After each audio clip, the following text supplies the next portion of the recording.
Joining me to talk about this and much more, Texas Congressman Thornberry. He is the chairman of the House Armed Services Committee. Thanks for your time this morning. Thanks for having me. All right, I want to start with Iran since we're just getting word of them. Apparently, it looks like successfully launching a satellite. What do you make of that? Your reaction? Is it about a satellite into orbit? Is it about testing something else? Well, we saw this pattern with North Korea. They would have launches that they said were peaceful space launches, but what they were really doing was improving their missile program. And so, while we have all been focused on North Korea's improvements on missiles that can reach the United States, the Iranians have been doing the same thing.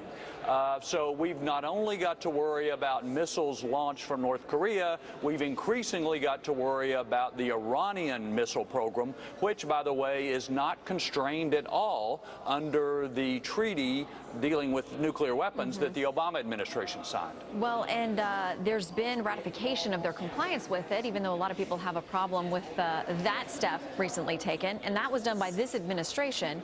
So looking forward now, you've got the new rounds of sanctions that have been passed.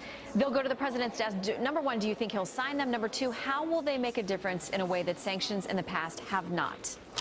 Well, I think your point is exactly right. Sanctions in the past alone have not been enough to achieve our objectives. So these sanctions try to tighten down on North Korea, Iran, and Russia.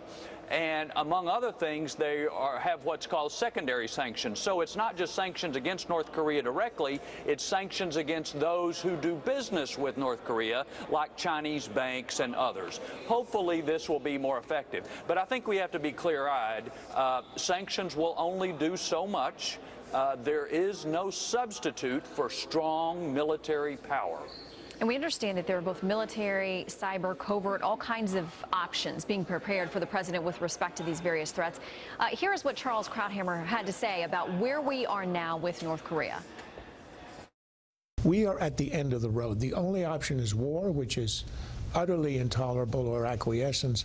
And to prevent acquiescence, I think we have to say to China, you've got to stop this. You can do it. If not, we're going to encourage a nuclear Japan or South Korea. What do you make of where we are with our options with regard to North Korea?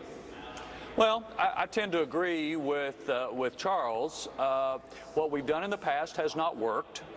China, unless there is a new incentive, has not so far shown that they're going to rein North Korea in.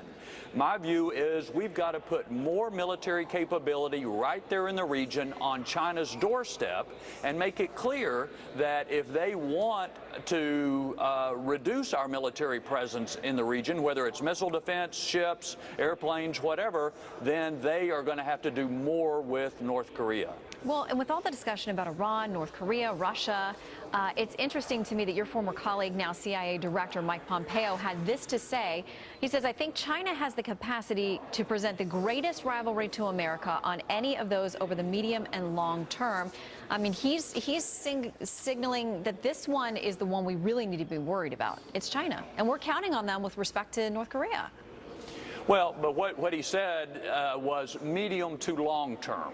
In other words, it may well be that we get into some sort of adversarial relationship with China. They are certainly testing us today, but it's also not inevitable that we're going to be enemies with China. But I think we have to get back to the basic principles. What China respects is the same thing that Russia and Iran and North Korea respect, and that is military strength. Unfortunately, the United States has not been as strong as we should have been. We've been cutting the military budgets during the last several years, and so Congress is trying to turn that around now. I think that will show China and everybody else that we're willing to stand up and defend ourselves and our allies.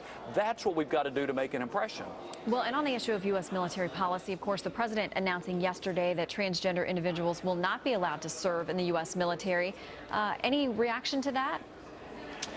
There are a lot of questions about that. It was a complete surprise to the Department of Defense, and so we don't know if that means they're going to kick people out who are there. We don't know if that means they're not going to allow people who need no treatment to come in. So there's lots of questions to be answered. I think the standard should be that we need people in the military who can fight.